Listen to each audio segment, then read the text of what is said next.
ఇప్పుడు మనం ఆర్ఎంఎస్ఏ గురించి పార్ట్ 2 గురించి డిస్కస్ చేస్తాము. మనం పార్ట్ 1లోని RMSA introduction, objectives, quality, equity, facilities provided under RMSA, quality intervention under RMSA ఈ టాపిక్స్ని డిస్కస్ చేయడం జరిగింది. ఇప్పుడు ఈ పార్ట్ 2లోని ఆర్ఎంఎస్ఏకి సంబంధించిన ఇంప్లిమెంటేషన్ మెకానిజం అంటే అమలు చేయడానికి కావలసిన యంత్రాంగం గురించి, అలాగే 2013లో రివైజ్ చేసిన ఆర్ఎంఎస్ఏ నామ్స్ అంటే రూల్స్ డిస్కస్ చేస్తాము. తర్వాత ఈ ఆర్ఎంఎస్ఏలోని అప్పటి వరకు ఈ సెకండరీ స్టేజ్ కోసం ఏవైతే సెంట్రల్ గవర్నమెంట్ స్కీమ్స్ ఉన్నాయో ఆ స్కీమ్స్ అన్నీ కూడా ఆర్ఎంఎస్ఏలోనే మేజ్ చేయడం జరిగింది. వాటి గురించి కూడా డిస్కస్ చేస్తాం.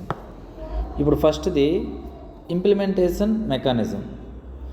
ఈ ఇంప్లిమెంటేషన్ మెకానిజంలోని ఇది సెంట్రల్ గవర్నమెంట్ యొక్క సెంట్రల్లీ స్పాన్సర్డ్ స్కీమ్ అంటే కేంద్ర ప్రాయోజిత పథకం కాబట్టి ఇందులో కొంత share central government, remaining state government ఉంటాయి.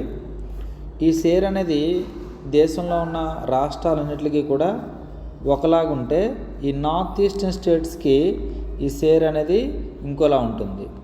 సో ఈ నార్త్ ఈస్టర్న్ స్టేట్స్కి ఈ ఆర్ఎంఎస్ఏని ఇంప్లిమెంట్ చేయడానికి 90:10 90:10 అంటే ఇందులో 90% సెంట్రల్ గవర్నమెంట్స్ భరించేవి, 10% ఆ సంబంధిత ఈశాన్య రాష్ట్రాలు ఏవైతే ఉంటాయో అవి భరించేవి. ఇందులో హిమాలయన్ స్టేట్ అయిన సిక్కింను కూడా ఇందులో యాడ్ చేయడం జరిగింది. So Sikkim and north eastern states అంటే ఈశాన్య రాష్ట్రాలకి 10%, అలాగే సెంట్రల్ గవర్నమెంట్ మిగతా 90% ఈ ఫైనాన్షియల్ బర్డెన్ని భరించేవి.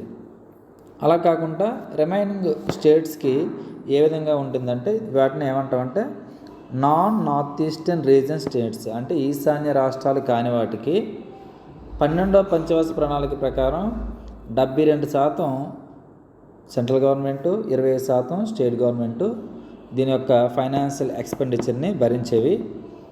అలాగే 11th 5-year ప్లాన్ ప్రకారం 75% సెంట్రల్ గవర్నమెంటు, 25% ప్రతి రాష్ట్రం షేర్ మ్యాచింగ్ గ్రాంట్గా ఇవ్వాల్సి ఉండేది. దాని తర్వాత ఇంకాస్త తగ్గించి 60% ప్రజెంట్ ఉంటున్నది. 60% సెంట్రల్ గవర్నమెంట్ బిహేవ్ చేస్తుంది, రిమైనింగ్ 40% కూడా ఆ సంబంధిత రాష్ట్రాలు భరించవలసి ఉన్నాయి. సో ఇక్కడ ఫస్ట్ చూస్తే సెంట్రల్ గవర్నమెంట్ 75% పెట్టింది 11th 5-year ప్లాన్లోని. దాని తర్వాత 72%కి తగ్గింది. దాని తర్వాత ప్రజెంట్ అయితే 60%కి ఈ ఫండ్స్ షేరింగ్ అనేది ఉంది. మనం ఆల్రెడీ చెప్పుకున్నట్టుగా సిక్కింతో కలుపుకొని మిగతా నార్త్ ఈస్టర్న్ రీజియన్ స్టేట్స్కి అంటే ఈశాన్య రాష్ట్రాలన్నింటికి కూడా 90% సెంటర్, 10% స్టేట్స్ భరించవలసి ఉంటుంది. ఇందులోని ఈ ఫండ్స్ డైరెక్ట్గా ఆ సంబంధిత రాష్ట్రం యొక్క స్టేట్ ఇంప్లిమెంటింగ్ సొసైటీకి ఆ ఫండ్స్ని డైరెక్ట్గా రిలీజ్ చేయడం జరుగుతుంది. అది ఆ స్టేట్ గవర్నమెంట్ ఖర్చు చేయవలసి ఉంటుంది.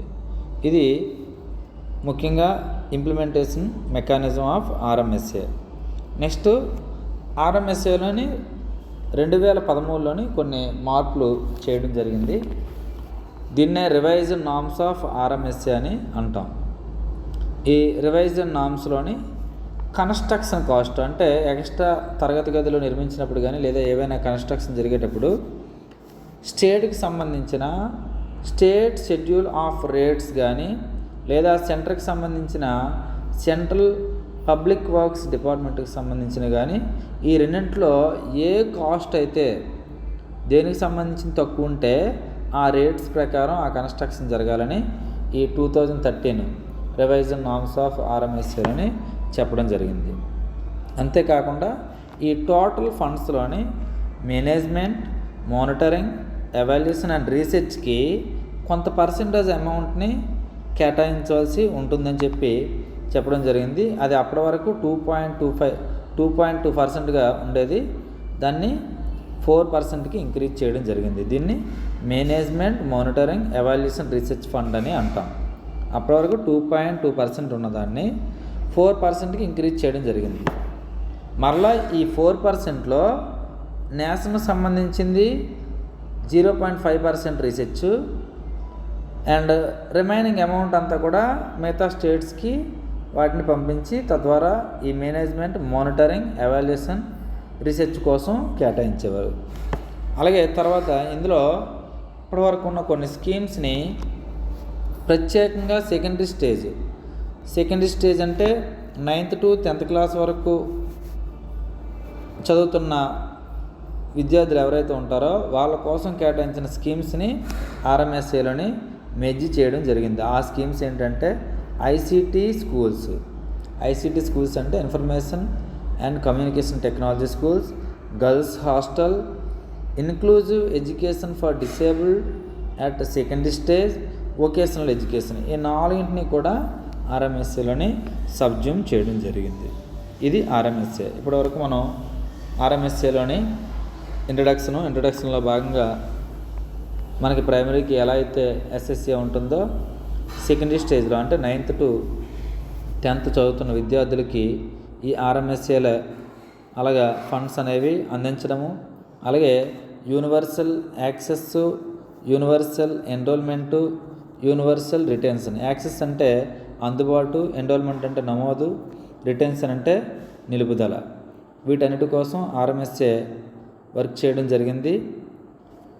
తర్వాత ఇది మార్చ్ 2009లోని ఆర్ఎంఎస్ఏ అనేది రావడం జరిగింది. నెక్స్ట్ ఇది ఈక్వాలిటీ సాధించడం కోసం ఈ ప్రత్యేకంగా ఎస్సీ ఎస్టీ గర్ల్స్ మైనారిటీ కోసం ప్రత్యేకంగా కొన్ని ఆశ్రమ పాఠశాలని స్థాపించడము, టీచర్స్ ఎవరైతే ఉంటారో వాళ్ళు రిమోట్ ఏరియాస్లోకి వెళ్ళేటప్పుడు అక్కడే స్టే చేసేలాగా కొన్ని రెసిడెన్షియల్ బిల్డింగ్స్ని ఏర్పాటు చేయడము, ఇవన్నీ కూడా మనం ఆర్ఎంఎస్ఏలోని చెప్పుకున్నాం. దీంతోపాటు ముఖ్యంగా ఆర్ఎంఎస్ఏలోని కాస్ట్ షేరింగ్ అనేది 11th 5-year ప్లాన్లోని 75:25 ఉండేది. 12th 5-year ప్లాన్లోని 72:25 అయింది. తర్వాత ప్రజెంట్ అయితే 60:40. ఇదంతా కూడా నార్త్ ఈస్టర్న్ రీజన్ స్టేట్స్ అంటే నార్త్ ఈస్టర్న్ రీజన్ స్టేట్స్ కాని వాటికి ఈ ఫార్ములా. అదే నార్త్ ఈస్టర్న్ స్టేట్స్కి అయితే 90:10గా దీని యొక్క ఫండ్స్ అనేవి కేటాయించేవారు. ఇందుకీ ఆర్ఎంఎస్ అబ్రివేషన్ ఏంటంటే రాష్ట్రీయ మాధ్యమిక్ శిక్షా అభియాన్. దీన్నే national mission for secondary education అని కూడా అంటాం. Thank you.